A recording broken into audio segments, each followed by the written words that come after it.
It's been a long time since I shared any message, but I think the message that came through today is very special. And although it's something that all of us know, but maybe forget to recognize in the very busy lives that we lead, or let's say mechanical lives that we lead. So the message is to keep your head, heart, and hand as one in harmony. It took me a while to process it, about half a day to understand. But these are the reflections that I've come up with. I would love to hear what you think of this message, but here's what I think. Since head represents your logic, your thoughts, your belief systems, and heart represents your emotions, your feelings, and hand, it represents the movement or actions that you do, all of it should be in tandem. All of it should be in harmony. All of it should lead to other. Maybe not necessarily in the same order, it can be different orders altogether, but all of them should be in alignment. Let me explain with a couple of examples. Let's say you think that you are a good leader. You can maybe lead a team of 200, 300 people.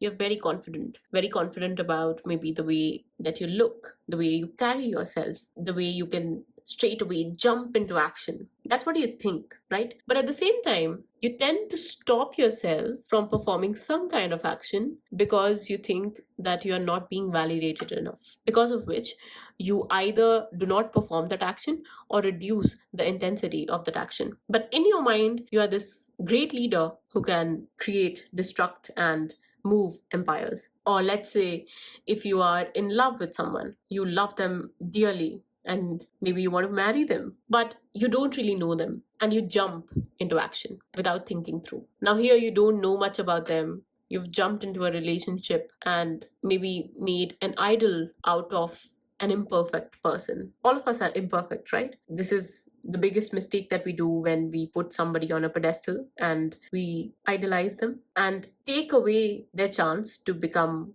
absolutely vulnerable with us. Let's say you jumped into it and now you have not used your logic. You've not processed maybe your past emotions of abandonment, of maybe past relationships that you had. And now you're projecting all of it onto this new relationship. It's creating disharmony or dissonance again because that person did not do anything to deserve it.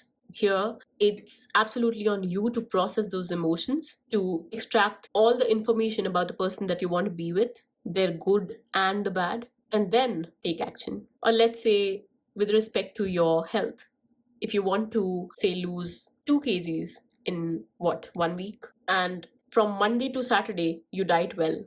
But on Saturday night, you have this party, and there's this brilliant, yummiest pizza right in front of you. Your head is saying, Priyanka, don't do it. Your heart is saying, you only live once, go for it. And your hand, it always has this choice either to listen to your heart, which says, go for that pizza, or your head, which says, calm down. It's just maybe a couple of grams to go and you will be down by 2 kg. But then you decide to have it. Again, discord, dissonance, or disharmony, which means that you are not in alignment. Now, these were very, I think, run-of-the-mill, very simple examples. You can apply it to your life in any way whatsoever that you want. And when I pulled a card to understand what this message meant a little more deeply, this is the card that came. And I don't think there could have been any better card to explain it. Instead of calling her a fool, she's being called a salik or a salik. I don't know what the exact pronunciation is, but this is what she's called. We associate the word fool with someone who is mad. But here she's not mad. She might be naive. She might be innocent. But she's not mad. She's taking the step, yet she's aligned. She's connected with what the truth is. The 3 doves, which not only represent the Trinity, but they also represent head, heart, and hand. Your mind, body, and spirit. Which means that when she takes a step, she takes that step with all her being, with no conditions, with no inhibitions, no fear, nothing. Complete surrender. Because here, she's going by the divine will, in complete harmony with whatever is happening. If you think that your head is always overthinking, or your heart is always overwhelmed, or your hands are always tired, and there is disharmony, then this possibly means that you're not connecting with your true self, with the now, with the present moment. She does not have that childlike wonder, but she has a beginner's mind. She has an empty cup.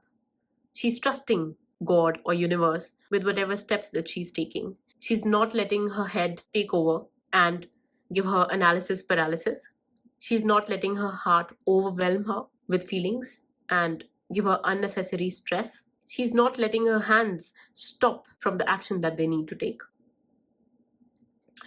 So, to understand it, I think the concept of zero or Shunya is amazing. Whenever we are in complete harmony with the divine will or whatever is meant for us, we live in this beautiful, brilliant, thoughtless state of surrender. This very primordial state of our being, which is not conditioned. Not only free from everything that you've learned in this lifetime, that you have experienced in this lifetime, but also every single thing that you have been through in all other lifetimes that you've lived. Maybe take an example of a rubber band. If you take a rubber band, it's generally like this, but this same rubber band can be turned into an infinity and maybe an egg, or if you cut it from in between, I can change now the same rubber band into a spiral, right? And all of this has come from this void that we are calling Shunya. Think of it as something from which every single thing, even the universes, they spring from. It's this beautiful, fertile ground with immense potential. There was absolutely nothing in this fertile ground from which everything could come up. There came a pulse or a vibration, which then turned into Bindu. It took a form, right? And then this turned into Hiranyagarbha, which is the cosmic egg, from which every single thing sprung. Name, form, the infinite names, forms, realities, karmas, beliefs, everything sprung. The cycles of birth and death and everything. Still, the source of it remains the same, the Shunya. This is before there was maybe a creator, an operator, and a destructor. It's even beyond that, way beyond that. When there was nothing at all, when there was no form, no name, nothing, no sound. And that is our true state. That is our real state. That unconditional state is what this Salik or this fool in this card at least represents to me. So when you realize that this is your actual state, this is what you truly are, you empty your cup. A very famous, very old analogy to understand. You start filling it with divine grace. You don't stop yourself from experiencing anything, and you don't keep on filling your brain with thoughts which are not necessary. You nip them right in the bud, right when they arise, because you realize that it is your conditioning which is speaking and not your thoughts. You flow with it, because when you come in complete remembrance of who you truly were, who you truly are, you surrender easily. And when you take actions, you surrender the results. So the most important question for everyone who listens to this is to find where exactly and why are you feeling disharmony, where your mind, body, and spirit are not connected. It can be in your career or your love life, or I don't know, or maybe your health, anything, your relationship with your parents. You have to find what exactly is your blockage. All the blockage that is happening is because of this discord, and where those blockages are coming from. Are they coming from your inner child? Are they coming from your past relationships? Some fights with your parents? Some kind of trauma that you had? Where is it coming from? The advice for us to clear this discord or disharmony is to be like a river. I think it's a river that teaches us this lesson to surrender completely, properly, to let go, to empty your cup. And how? Let's take that also with the example. If we go by head, a river doesn't care that it'll have to change its course. Keeps flowing, keeps changing as per the need. If we think of heart, since it knows all roads lead to Rome kind of a thing, that no matter which path it takes, it'll reach the ocean. It keeps flowing again, because that's its dharma. And when you are in disharmony, you are not following your dharma. If there's any single element in your life where you are feeling away from your true self, then it means that there is some discord that you need to recognize and rectify. And lastly, it's the hand. It keeps moving, even if it breaks apart these stones or creates these marks on the stones. We all know about erosion and all those geographical processes. This is, I think, our biggest teacher in this process of harmonizing our mind, body, and spirit. You can actually visit a river to maybe put things in perspective. Whenever there's any disharmony, just flow, let go, and flow. Find your resistance and let it be. If you're stuck in analysis paralysis of any kind, then get out of your head, ground yourself in what your heart actually wants, and then take the action. And before you begin anything, think of yourself as a spiritual adept, a spiritual wayfarer, or a spiritual traveler, a sadhak, someone who is still learning in the process, and not a fool. Because you're not. Every single step that you take is eventually taking you closer to your true nature, which is this, Satchitananda, absolute, complete bliss.